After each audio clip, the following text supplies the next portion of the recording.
প্রিয় ষষ্ঠ শ্রেণীর শিক্ষার্থীরা, সুপড়াশোনা করি চ্যানেলের পক্ষ থেকে তোমাদেরকে অনেক অনেক অভিনন্দন। আমরা আজকে গণিতের 1.6 অনুশীলনীর 2026 সালের বইয়ে আসলে কিছুটা পরিবর্তন আসছে।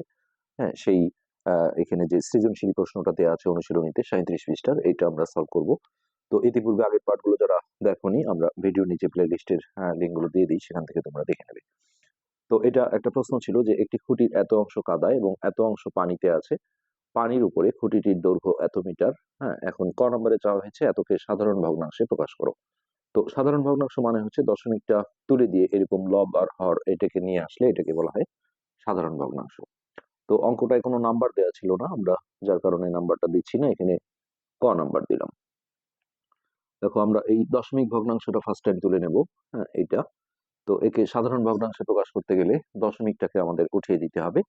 তো দশমিক উঠানোর যে নিয়ম সেটা হচ্ছে যে প্রথমে দেখো আমরা উপরে 15 লিখবো, আর এখানে একটা টান দিয়ে দশমিকের জন্য একটা 1, এরপরে যতগুলো অঙ্ক থাকে ততগুলো শূন্য।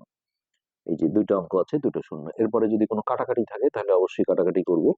5 দিয়ে দেখো এটাকে ভাগ দিলে, এটাকেই বলা হয় কাটাকাটি। 3 5 15, আর 5 দিয়ে একে ভাগ দিলে 5 20 100। তাহলে এই যে উপরে 3 আসলো আর নিচে 20 আসলো, এটাকেই বলা হচ্ছে সাধারণ ভগ্নাংশ, এবং ক নম্বরের উত্তর কিন্তু এটি।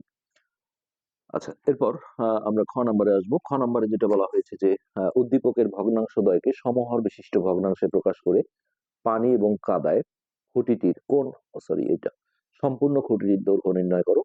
তো এই অঙ্ক আমরা অনুশীলনীতে একটা করেছি। প্রথমে এই দুটো যোগ করতে হয়। হ্যাঁ, তো এই কাদায় আর পানিতে কতটুকু আছে এটা যোগ করে আমরা সম্পূর্ণ অংশ ভগ্নাংশের ক্ষেত্রে 1 ধরা হয়, 1 থেকে বিয়োগ দিলে সেটা পাবো পানির উপরে। তো এই যে পানির উপরের অংশের দৈর্ঘ্য দেওয়া আছে আমাদের, প্রথমে হচ্ছে পানির উপরে আসলে কতটুকু অংশ আছে সেটা বের করতে হবে। তো আমরা খ নম্বরে যেটা করব যে কাদায় আছে, এই দুটোকে আগে তুলে নেব, যে কাদায় আছে 9/25 অংশ। এরপর দেখো পানিতে আছে, পানিতে আছে 7/20 অংশ। তো এই দুটো আমরা যদি যোগ করি এটাকে আমরা বলতে পারি কাদা ও পানিতে আছে, কাদা ও পানিতে আছে। তাহলে এই 9/25 যোগ হচ্ছে 7/20, এখানে ব্র্যাকেট দিয়ে আমরা অংশ লিখে দেব। এরপর এই ভগ্নাংশের যোগ আমরা জানি যে হরের লসাগু করে করতে হয়, তাহলে 25 আর 20 এর লসাগুটা আমরা রাফে করে নিই। 5 দিয়ে দেখো, 5 5 25 আর 4 5 20, তাহলে 4 5 20, 5 20 100। তাহলে এখানে লসাগু হচ্ছে আমাদের 100। তাহলে 25 দিয়ে এটাকে ভাগ দিলে 4 বার যায়, 4 দিয়ে উপরে গুণ করলে 4 নং 36, যোগ 20 দিয়ে ভাগ দিলে 5 বার যায়, 5 দিয়ে এটাকে গুণ করলে 5 7 35। এটা এবার এটা আমরা যোগ করে দিলে 6 আর 5 11, 11-র 1 হাতে 1, 3 3 6 আর 1 7, 71/100 অংশ। এটা তো এখন দেখো 1 থেকে আমরা এটা বিয়োগ দিলে এটা হবে পানির উপরে। তাহলে এখানে আমরা লিখি যে পানির উপরে আছে, পানির উপরে আছে 1 বিয়োগ এই 71/100 অংশ। তো এটা বিয়োগ করতে গেলে দেখো, এই 1 এর নিচেও একটা 1 আছে, যে কোনো পূর্ণ সংখ্যার নিচে 1 থাকে, তাহলে 1 আর 100 লসাগু হবে 100। তো এই নিচের 1 দিয়ে এটাকে ভাগ দিলে 100 বার যায়, সেই 100 দিয়ে উপরে গুণ করলে 100 কে 100, আর 100 দিয়ে 100 কে ভাগ করলে 1, 1 দিয়ে আবার 71 কে গুণ করলে 71। এবার এটা আমরা বিয়োগ করলে এখানে হবে 9, হাতের 1 এখানে আসলো 8, 8 আছে 10 হবে 2, 29/100 অংশ। তো এইটা যদি পানির উপরে থাকে, দেখো এই পানির উপরের অংশের দৈর্ঘ্যটাই দেওয়া আছে 29 মিটার। তাহলে আমরা এইভাবে বলবো যে এত অংশের দৈর্ঘ্য 29/100 অংশের দৈর্ঘ্য কত? 29 মিটার।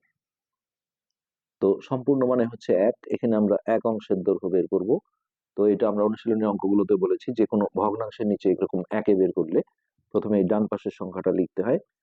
অনেকে যেমন ভাগ দেয়, ভাগ এটা পরের লাইনে আবার গুণন দিয়ে উল্টায় দেয়, তবে আমি একবারে সাজেস্ট করবো যে একটা ভগ্নাংশের নিচে 1 বের করলে তোমরা এই ডানের সংখ্যাটা আগে লিখে গুণন চিহ্ন দিয়ে এই ভগ্নাংশটা উল্টায় দেবে। উপরে যাবে 100, নিচে হবে 29। এখন দেখো এই উপরে আর নিচে 29 কাটা গেল। তাহলে এই 100 মিটার এটাই হচ্ছে আমাদের সম্পূর্ণ খুঁটিটার দৈর্ঘ্য। এদিকে আমরা লিখে দিই যে সম্পূর্ণ খুঁটির